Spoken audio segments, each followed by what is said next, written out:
à plus de 3 700 personnes et ont blessé plus de 35 500 autres durant l'année 2024, dont plus de 26 200 drames routiers, ce qui représente plus de 15% d'augmentation par rapport à l'année 2023.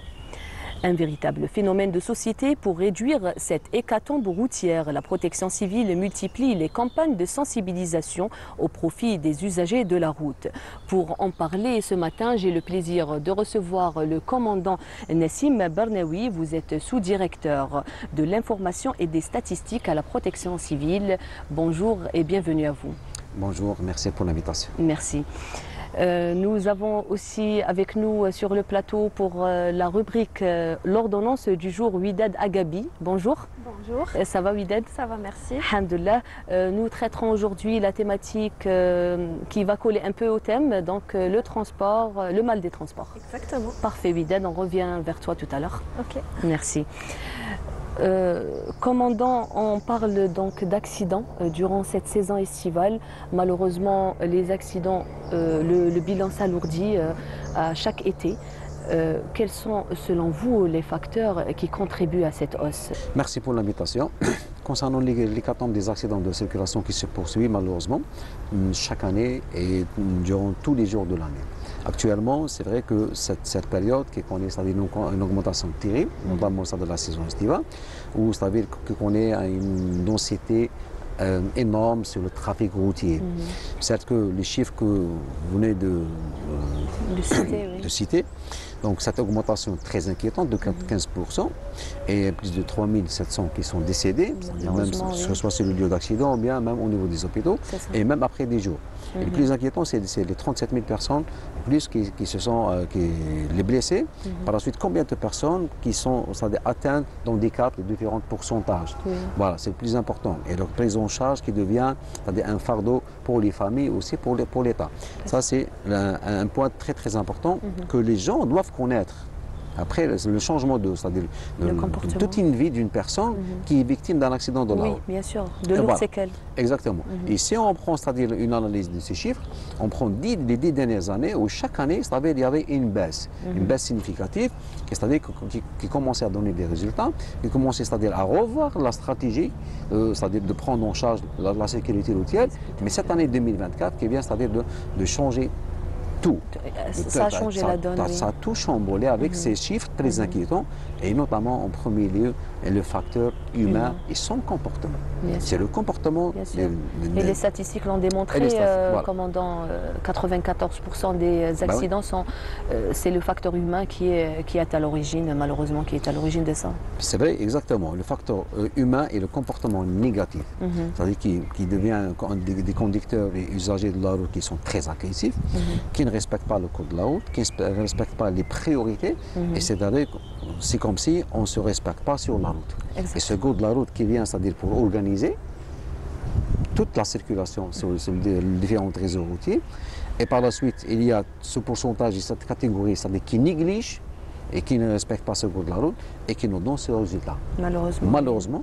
Et si on va décortiquer, c'est-à-dire que les causes, le facteur humain, par la suite l'état des véhicules, l'état des routes, c'est-à-dire l'aménagement. Plusieurs facteurs y contribuent, oui. Et c'est 94%. Alors on doit c'est-à-dire décortiquer pourquoi ce pourcentage qui est lié au facteur humain. Pourquoi Pourquoi, c'est-à-dire l'Algérien ou le citoyen algérien, c'est-à-dire change son comportement quand il monte à bord de son véhicule, quand il prend le volant. C'est un autre bonhomme qui, c'est-à-dire dans la vie quotidienne, il est normal, mais quand il prend le volant, il devient agressif. Il devient, c'est-à-dire, le comportement change. Et voilà. Donc, et on fait beaucoup plus confiance aux véhicules alors que... oui, on fait beaucoup de confiance aux véhicules. On fait confiance aux véhicules alors qu'il ne faut pas le faire. Surtout s'il n'y a pas de vérification, il n'y a pas de...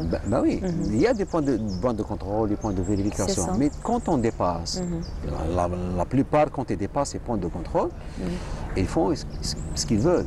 C'est-à-dire qu'ils sont exemplaires devant le policier, ou bien devant le gendarme, ou bien devant le point de contrôle, mais par la suite, on les voit, parce que c'est tout le monde qui prend la route actuellement.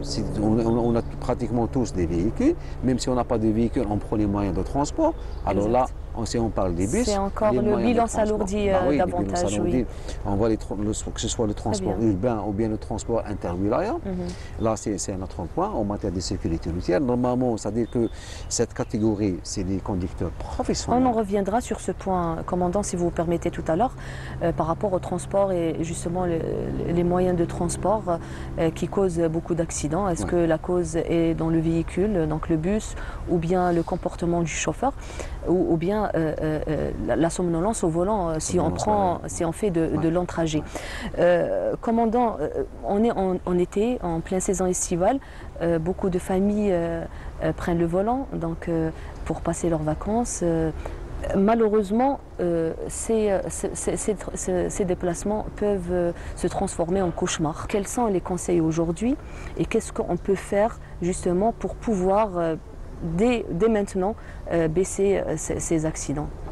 Cet aspect est très important, surtout en cette période, la période des vacances, que ce soit la fin du mois de mai, juin, juillet, août et même septembre. C'est-à-dire qu'il y a beaucoup de déplacements des familles qui prennent leurs vacances et qui changent de lieu, qui changent de wilaya sur les différentes destinations. Certains qui préfèrent le littoral, certains qui préfèrent le wilaya intérieur, certains qui préfèrent la montagne, la forêt. Passer leurs vacances tout simplement chez soi. Hein. Exactement. Bon, ou chez les parents. Ou, voilà. Oui, c'est surtout les gens qui habitent hors wilaya, donc c'est une occasion pour revenir au bercail, pour avec les enfants, oui. Et par la suite, il y a toute cette densité sur les trafics routiers. Et si on est par exemple, si on ne prend pas en considération quelques points très importants, notamment avant le départ, et même la façon de conduire. Surtout avant le départ. Avant le départ, il faut se préparer pour ce départ. Surtout les longs courriers, les longs trajets. Il faut se préparer. Il faut toujours faire l'entretien de son véhicule. Il est impératif. Bien sûr. Il ne faut pas faire confiance au véhicule, malgré qu'il est neuf. Il faut toujours vérifier la pression des pneus, l'état des pneus, s'il faut les changer. Voilà, il faut faire le vidange, le plein du carburant. Il faut bien se reposer parce que c'est-à-dire on peut être victime de la somnolence. Voilà, et même c'est-à-dire la famille qui est avec nous, les enfants, la femme, il faut qu'ils soient exemplaires. Il ne faut pas se fatiguer le conducteur, le papa, il ne faut pas s'énerver, il ne faut pas se bagarrer. C'est des exemples vifs et concrets sur les causes des accidents de la route qui ont causé, c'est-à-dire des familles complètes qui se sont malheureusement décimées.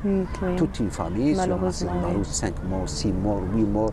Des fois, c'est les parents qui meurent, les enfants, c'est-à-dire. Oui. Et des fois, c'est on en a vu des cas comme ça. C'est des cas qu'on ne peut pas citer, même quand on le cite, on a mal. On a mal. Mais c'est la réalité, c'est la triste réalité. C'est la triste réalité, malheureusement. Donc ça, c'est un point très important. Et aussi, il faut choisir le moment du départ. Bien sûr. Le moment du départ, c'est-à-dire à quelle heure on va arriver, s'informer sur la météo. Est-ce qu'il va faire chaud? C'est très important, oui, c'est des points à prendre en considération. Exactement, mon véhicule est doté d'un climatiseur ou non. C'est pour pouvoir, ça me permettre quand est-ce que je vais prendre le départ. Est-ce que tôt le matin, est-ce que je peux conduire la nuit? C'est ça.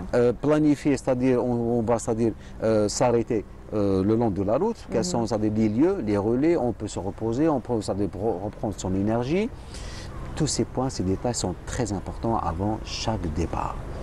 Et quand on va partir en vacances, c'est-à-dire il n'y a rien qui nous précipite. Exact. Il n'y a pas d'urgence. On a le temps. On a le temps, exactement. On a tout notre temps. Mais on est tout le temps pressé. Parfois, malheureusement, n'est-ce pas, peut-être. On a le temps. On est en vacances, je vais voir ma famille, je vais aller, c'est-à-dire dans cette wilaya ou notre wilaya, je vais parcourir, même si je parcourir 500, 600 km. Au contraire, on prend notre temps, on voit profiter du paysage. Apprécier le trajet, tout à fait. Apprécier le trajet. Voilà. C'est un peu, c'est-à-dire le tourisme local, intérieur. Choisir un trajet, c'est-à-dire on peut apprécier. C'est ça. Découvrir de nouveaux endroits, s'arrêter. Et ça c'est très important. Très important. Et aussi... Ça fait partie des vacances. Hein. Ça fait partie des vacances. Oui. Et pourquoi Mais nous, on est pressés d'arriver à notre destination. Pressés et aller, je ne sais pas, rouler à 120, 140, à 180 km. Non, bien sûr. Je ne vois pas l'utilité. C'est intolérable. C'est intolérable. Très bien. Et pratiquement parce que l'excès de vitesse, c'est la cause des accidents meurtriers et c'est la cause principale des personnes qui sont décédées, notamment sur les lieux d'accident.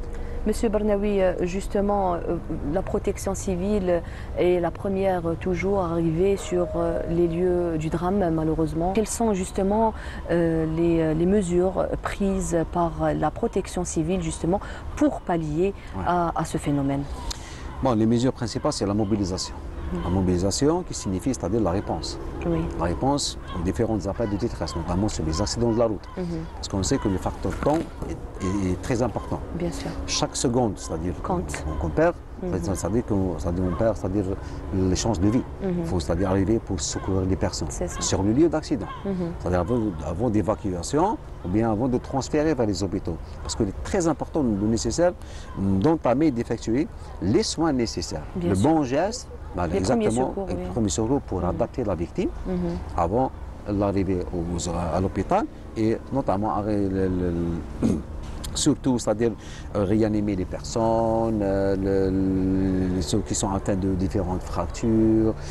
Il y a beaucoup de choses à faire sur le lieu ou bien au moment l'évacuation vers l'hôpital.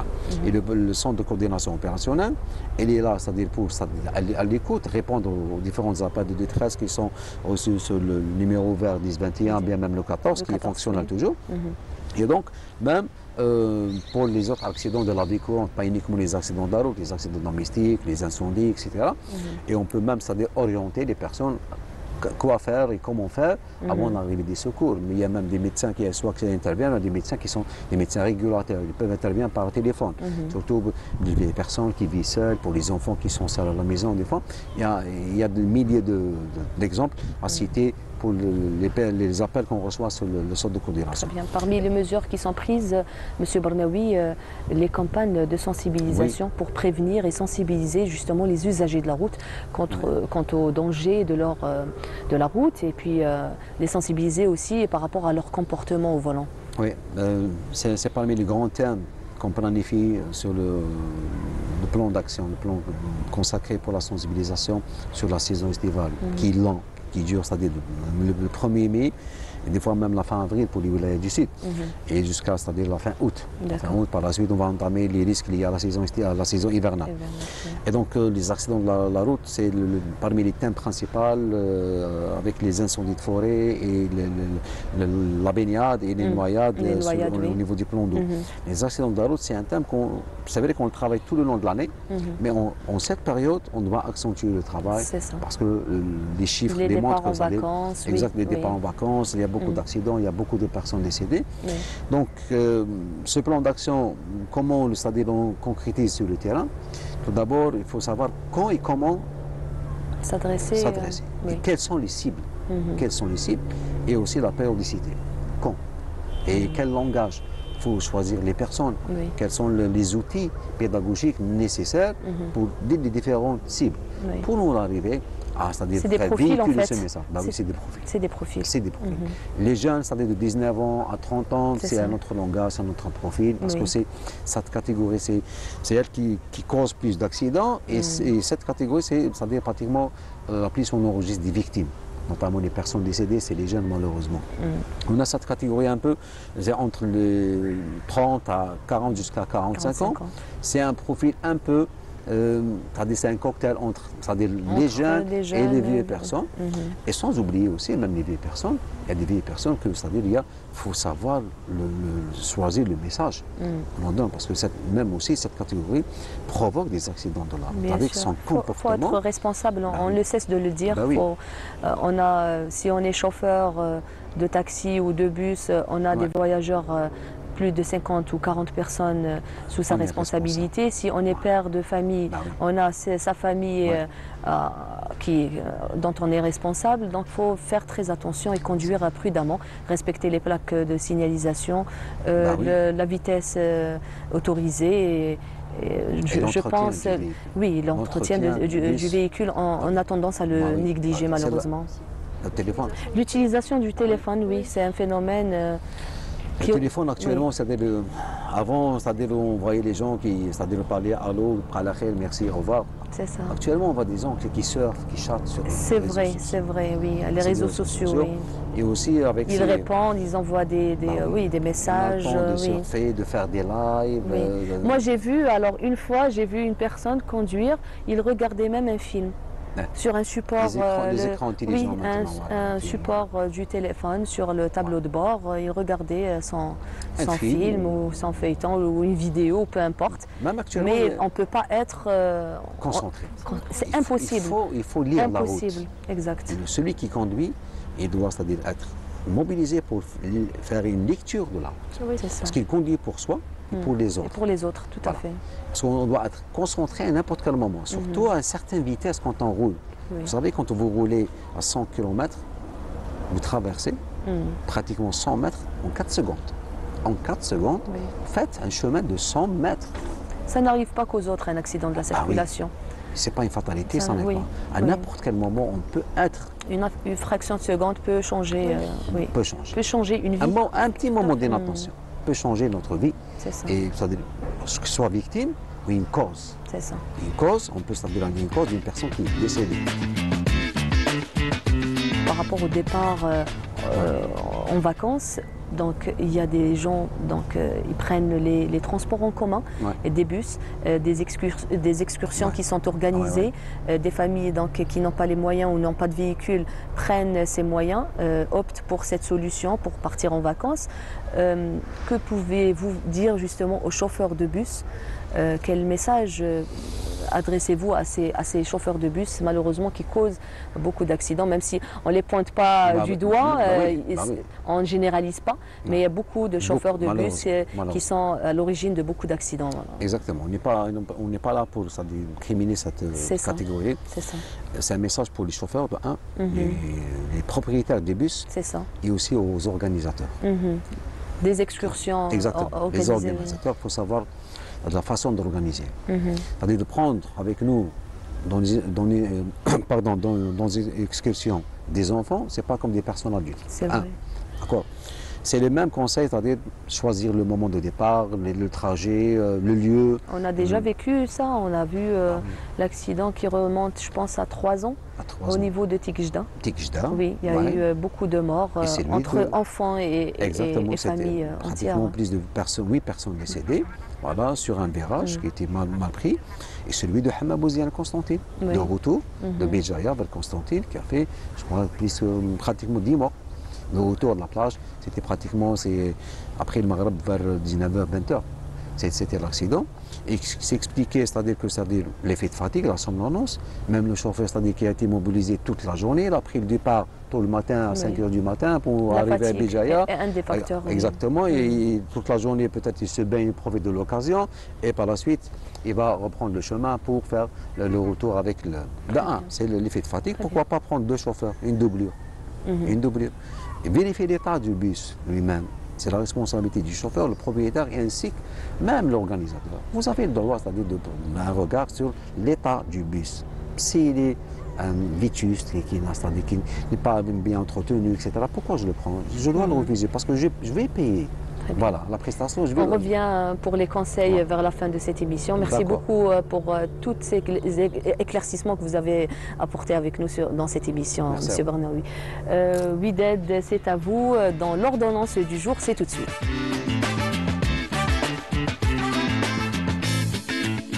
Rebonjour Wided. Bonjour. Un thème choisi aujourd'hui, donc le mal des transports. On parlait des départs en vacances. Tout à fait. Prendre un avion, le bateau ou tout simplement son véhicule. Mais malheureusement, on a du mal à supporter le trajet. Exactement. Voilà. Donc, ça peut nous empêcher d'apprécier nos vacances ou notre voyage, carrément. Donc, beaucoup de personnes elles sont déjà anxieuses avant de partir, de voyager, et c'est dû au mal des transports. Et en fait, ce mal des transports est dû à une discordance ou une désynchronisation entre nos perceptions sensorielles. Donc nos yeux, ils vont voir qu'on est en déplacement, mais notre oreille interne et notre corps, ils vont, on va dire, apercevoir la chose comme si on est en immobilité. Et le cerveau, donc, il va recevoir de fausses informations. C'est ce qui va causer les symptômes que beaucoup vont avoir lors des voyages, justement. Donc, tels que, par exemple, nausées, vomissements, des maux de tête, vertiges. Vraiment, c'est, on va dire, une sensation de malaise qui va les empêcher d'apprécier le trajet. Et ça peut même parfois aller vraiment, c'est-à-dire les inciter à s'arrêter pour se sentir mieux. Alors qu'avec de simples gestes, on peut éviter justement ce mal des transports. Justement, qu'est-ce qu'il faut faire? Déjà, il faut le préparer à l'avance. D'accord. Voilà, donc avant de prendre, avant de voyager, avant de prendre soit la route ou l'avion ou par exemple le train, il faut déjà prendre un repas qui est léger, déjà le matin. La nuit de sommeil, il faut faire une bonne nuit de sommeil parce que déjà le manque de sommeil va aggraver les symptômes qu'on a. On l'a dit tout à l'heure, oui. Oui. Et puis aussi éviter tout ce qui est consommation de caféine, de thé, donc les excitants, on va dire. Et au moment du trajet, donc il vaut mieux choisir la bonne place. Voilà, donc dans les voitures ou les véhicules, il vaut mieux être devant. Voilà. L'avion, si on peut, je pense que maintenant on peut choisir. On peut choisir son siège, oui. Voilà, exactement. Il faut être à côté des ailes.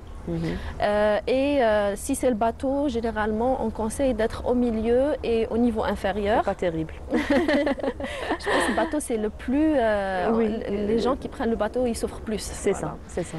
Et par rapport au train, tramway et métro, de préférence, être dans le sens de la marche, voilà. D'accord. Donc ne pas se mettre sens contraire. Donc, et puis, déjà, quand on est en route, il faut fixer l'horizon, donc fixer un point, ça peut nous aider. Aérer la voiture, aérer l'espace à chaque fois, donc aussi ça peut aider. Et puis pour les enfants par exemple, ou même pour les personnes adultes, éviter de lire, de regarder des écrans, parce que aussi on va aggraver ces perceptions sensorielles et le cerveau il va encore se sentir déstabilisé. Et puis si par exemple des enfants, on peut leur faire, c'est-à-dire une petite histoire. C'est-à-dire, on va dire, on va stimuler l'audition, soit une musique apaisante, soit une histoire. Donc l'enfant, il va se concentrer. Parler aussi, donc parler avec les membres qui sont à côté de nous va nous permettre de se... D'oublier un petit peu la sensation. Voilà, tout à fait. Et ce qu'on conseille aussi, c'est d'éviter le stress. C'est-à-dire qu'on peut utiliser des techniques de relaxation, de la respiration, parce que les personnes anxiogènes, elles sont les plus sujettes à avoir ce mal des transports. Et puis c'est les enfants, on va dire, avant l'adolescence, ça peut disparaître après l'adolescence, et les femmes enceintes qui souffrent le plus. D'accord. Voilà. Donc sur le trajet, éviter les écrans, éviter de lire, se concentrer et fixer un point, aérer l'espace et choisir la bonne place, c'est très important. Lutter contre le stress, et comme ça va nous permettre d'avoir un voyage. Et d'apprécier notre trajet. Tout à fait, exactement. Merci pour tous ces conseils, Wided. Merci à vous. On revient vers vous brièvement. Quelques conseils pour passer d'agréables vacances avec le moins possible d'accidents de la circulation, M. Barnaoui. Bah oui, c'est simple, c'est le mot, c'est les vacances. Voilà, il n'y a pas d'urgence, on va profiter des vacances. Exactement, prendre son temps, mettre un plan pour les vacances. Pour les départs, merci pour les conseils, très important ce qu'elle a dit. Moi j'ai appris quelques trucs. C'est le but de l'émission. C'est le but. Et surtout les stimulants, les excitants, le café, le thé, la cigarette, hachakoum, etc. Tout ça, c'est un facteur aggravant qui fait stresser. Et le stress, c'est l'ennemi, surtout de la personne qui conduit. Faites attention, reposez-vous bien, faites entretenir vos véhicules et profitez de vos vacances. Très bien, parfait. Ben, je vous remercie pour tous ces conseils. J'espère que nos amis téléspectateurs vont prendre en considération tous ces conseils donnés aujourd'hui dans cette émission. On arrive déjà à la fin. Je vous souhaite une excellente journée. Prenez soin de vous et de tout ce que vous aimez. Soyez prudents sur la route et passez d'agréables vacances.